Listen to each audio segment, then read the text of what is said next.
Hello, lovely people. I welcome you once again to Bright and Clara's channel. Thank you all for clicking. This is episode 11 on a 7-bedroom house that we are putting up for our client. And this project is located at Oyarifa. All right.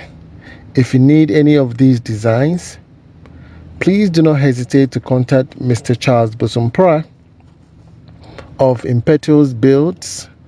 That is the name of the company. I find it a bit difficult to pronounce.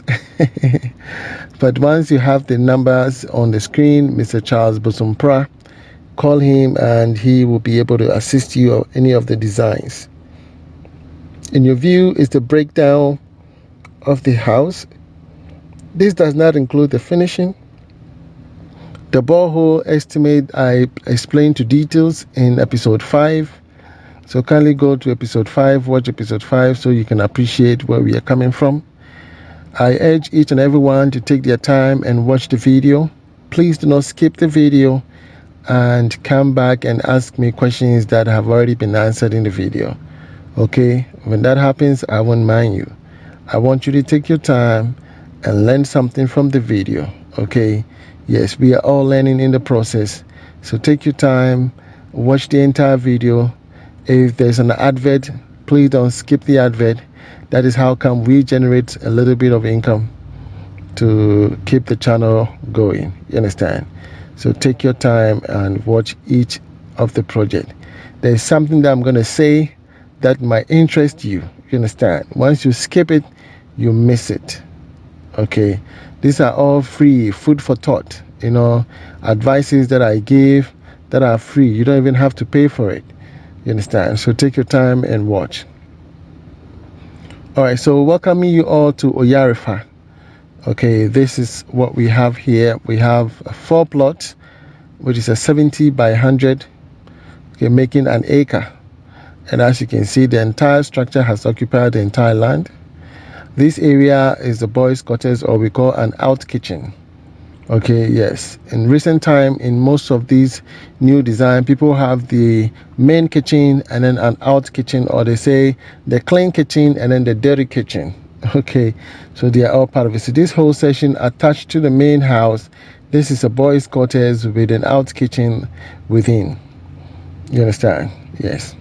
So we have an area where in case you have a wheelchair, you can pass through that area. Most people, even my house inclusive, we don't provide areas for disability.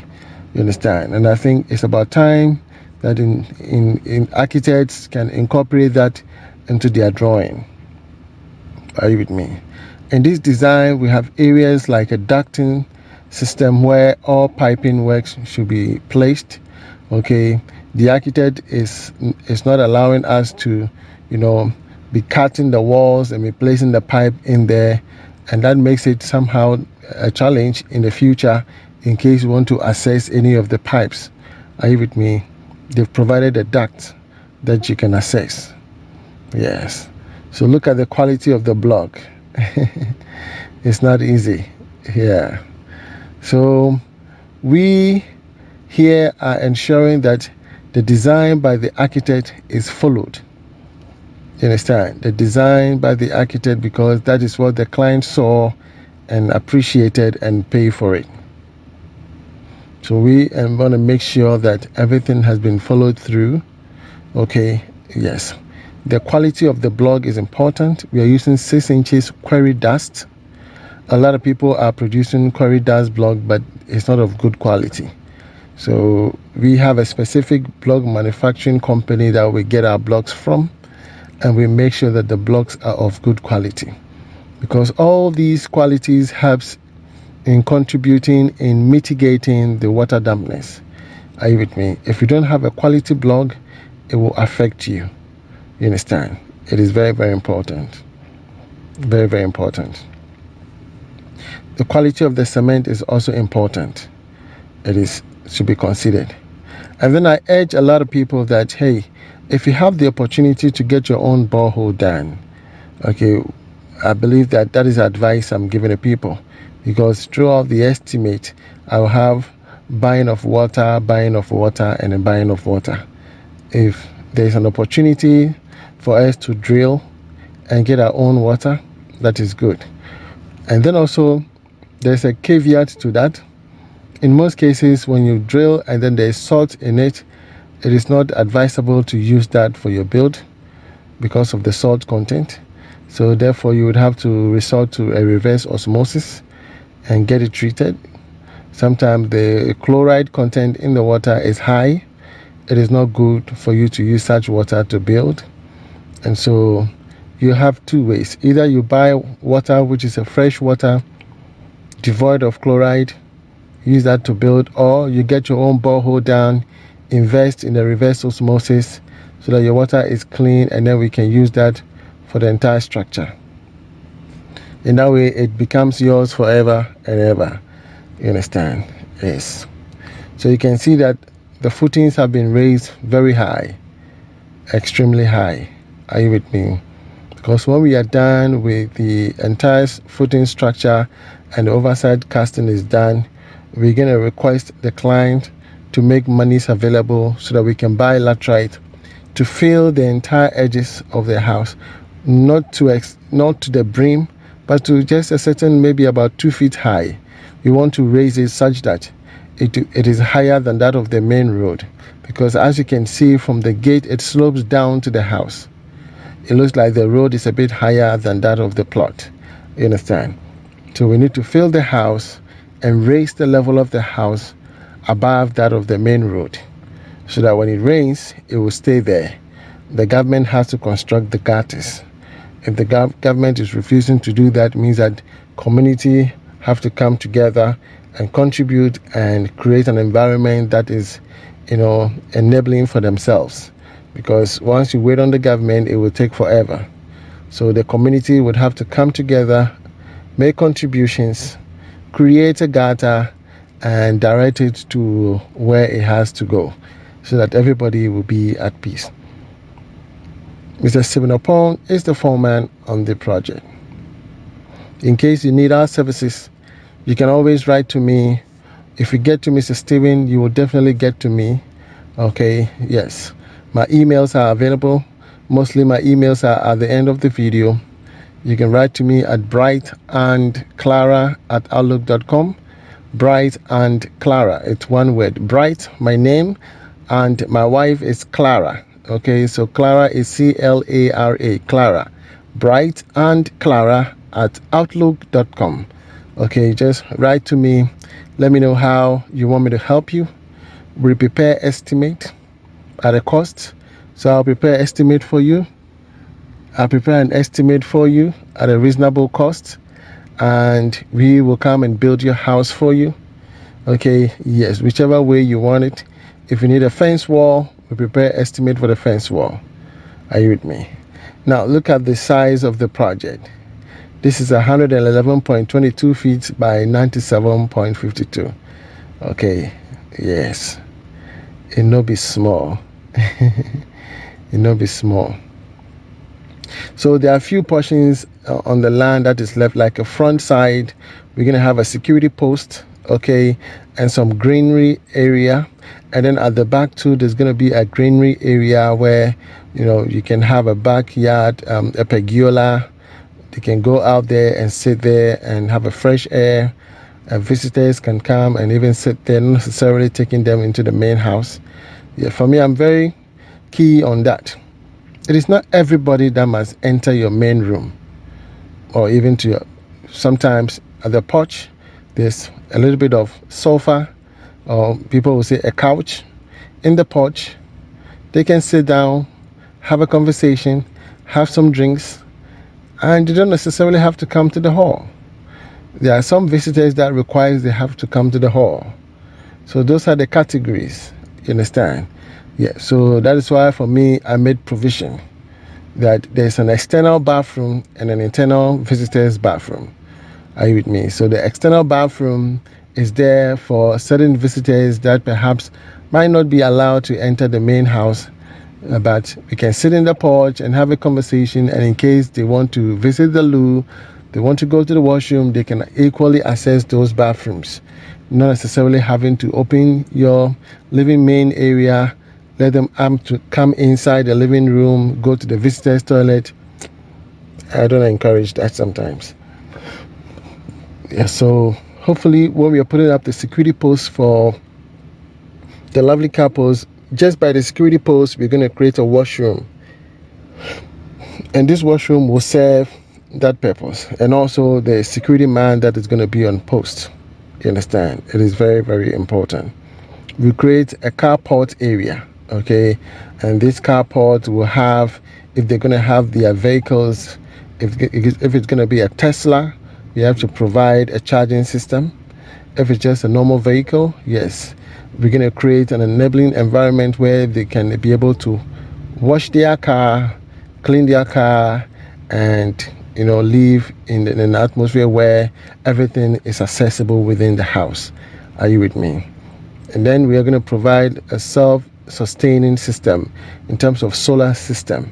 A solar system will be provided.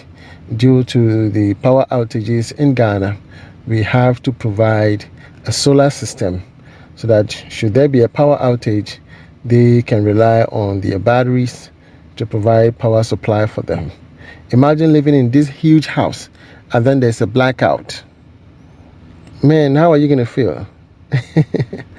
Yes, if you want to depend on a standby generator, okay, a backup generator, it means that you should be ready for fuel, and fuel prices are extremely high.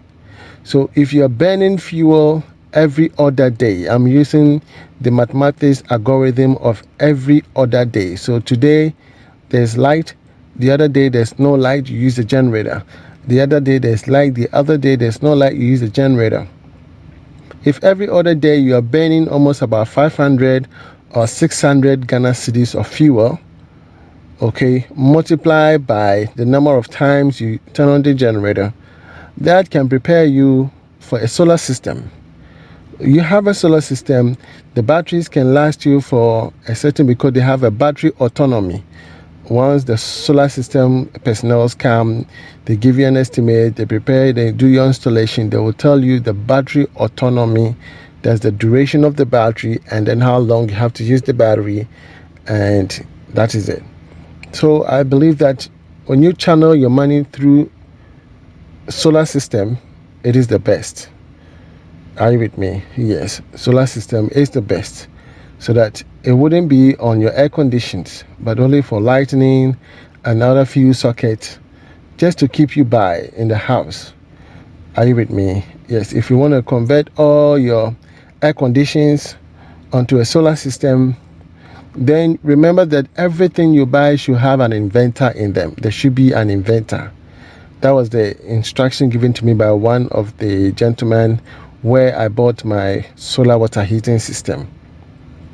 The guy told me, make sure that all your air conditions are those with the inverter, so that it becomes easy when you want to put all your house and everything on solar system. Are you with me? Your fridge should have an inverter, air conditions, your TV, everything should have an inverter in them, and that makes it easy. Are you with me? Yes. So this whole area is there free. See, they can play around.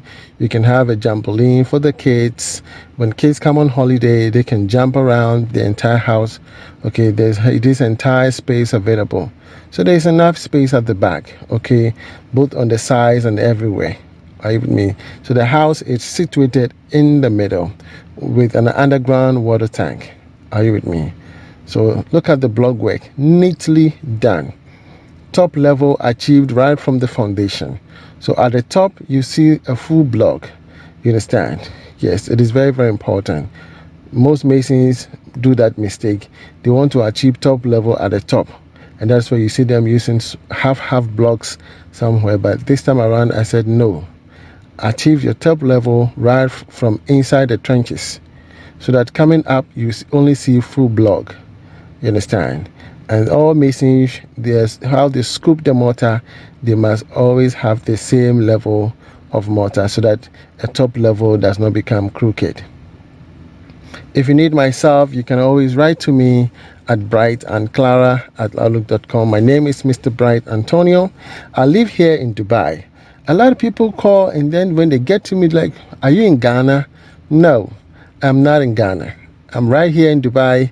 I am an electrical and instrumentation engineer. I completed Takrady Polytechnic 2008, went to the Regent University where I read instrumentation. I completed 2011, and then I moved on, traveled, worked in Afghanistan with the US Army, and then finally I decided to settle here in Dubai, where I am working with the Dubai Electricity Company.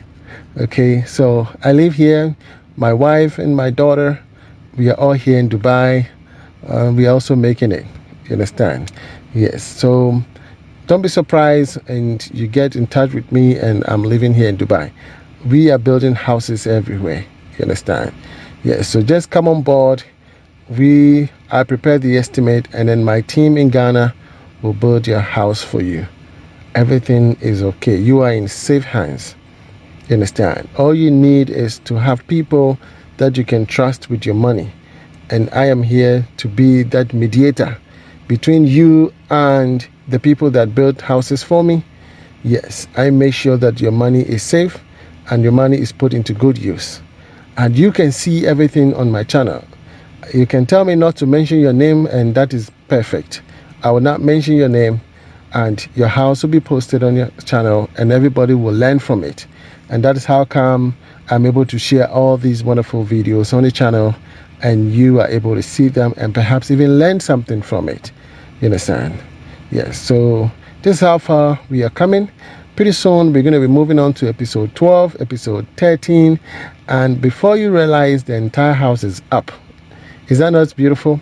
If you love this video, please give it a thumbs up. Subscribe to the channel if you've not, and give it a thumbs up. From me to you, shalom. God bless you wherever you are. Bye-bye.